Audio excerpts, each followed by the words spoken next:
Our next speaker, Yvonne Porter. Coincidence. She's going to talk. She's going to tell us what a coincidence is. It's a project number 5 in CC, 5 to 7 minutes. Please welcome Yvonne Porter.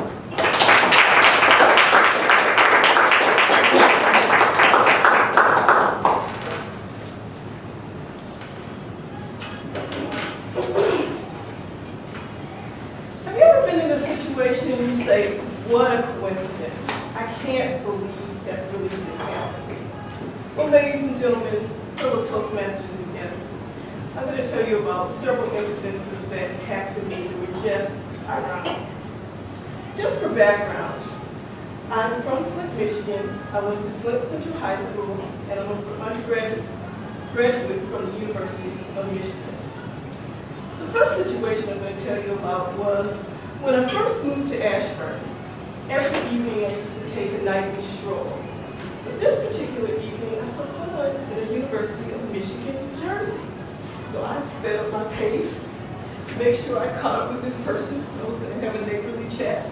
But as I approached this person, I realized he had a familiar face. I couldn't recall his name, but he definitely knew me and I definitely knew him, and he told me his name was Brian. Come to find out, he was 2 years older than me, but we went to the same elementary school, the same junior high school, and he went to the University of Michigan and played football, and I didn't even know it. Now, he lives in Broadway. What a coincidence. To take things a step further, 3 months ago, I was in Merchant Tire, and I was getting my car serviced, and there was a gentleman in front of me with a varsity University of Michigan football jacket on. And of course, I had to ask, did you go to the University of Michigan? And he said yes. And he was there when I was there, just as Brian was there when I was there.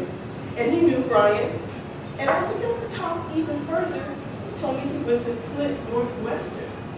And it kind of took me aback because that was the same hometown that I'm from. And just the coincidences were ironic.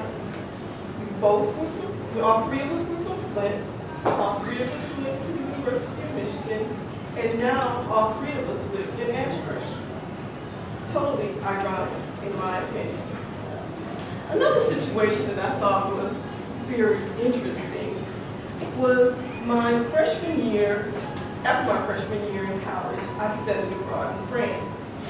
On our trip there, 5 of us got left behind simply because they overbooked the flight. Now, it was a whirlwind trip. It was planes, trains, and automobiles, let me tell you. And we were very young. So we ended up in Paris, and we had to find our way to a city called Tours, where the university was. Well, it wasn't a big deal. We needed to take a train from Paris to Tours, and we got on the wrong train, which, again, wasn't a big deal. We had to move our luggage from one train to the next quickly, because we didn't know when the train was exactly going to leave. So, like I said, it shouldn't have been a big deal, but there was one girl who had 5 pieces of luggage. We were there for the summer. 5 big pieces, 2 large pieces of luggage like this, a trunk, a medium-sized piece of luggage, and then one of those small, remember those small Samsonite pieces of hard plastic luggage that this cosmetic case had absolutely no purpose. You opened it up, had a mirror, and had no space for anything. I remember it distinctly. It was baby blue. And we had to make sure all 5 of her pieces got to the other train. And meanwhile, I'm reminding everybody, do you have my luggage? Do you have my luggage? Which they assured me they did. And of course, when we went to our final destination, 1 piece of my luggage was missing. Needless to say, I wasn't really happy with this particular person that was on our trip. She kind of had a bad attitude in class. Her French wasn't that good, got better. And we had friends from all over the world at this international school, and they coined her the Jeune Femme, which means the yellow woman.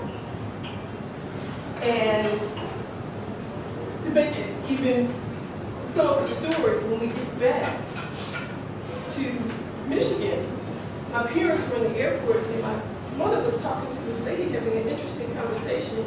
And she says, oh, this is my Aunt Dorothy. Her daughter was on the trip with you. Well, that girl that was an irritant to me because it ended up to be my cousin, and I didn't know it until I got back. And I knew I had relatives in Detroit, but didn't know exactly where. One last scenario I want to tell you about was recently in Tyson's Corner. I went to a networking event. I met this lady, and she ends up sitting next to me, and she's from Michigan. She doesn't really want to tell me where because it's from a small town. But she finally tells me she's from Flushing, Michigan, which is right outside of Flint. This lady is about 20 years older than me, and I get to know her. We've gone to lunch and met each other several times since then. Well, her husband asked her, who's also from Flint, what high school did she go to? I said, Flint Central High School. He, 20 years older at least, also went to Flint Central High School. And I said, what a coincidence. I mean, I couldn't make up these situations. I have more. But you never know who you're going to meet. You never know who's going to be in your family. So, ladies and gentlemen, fellow Toastmasters and guests, I say, what a coincidence.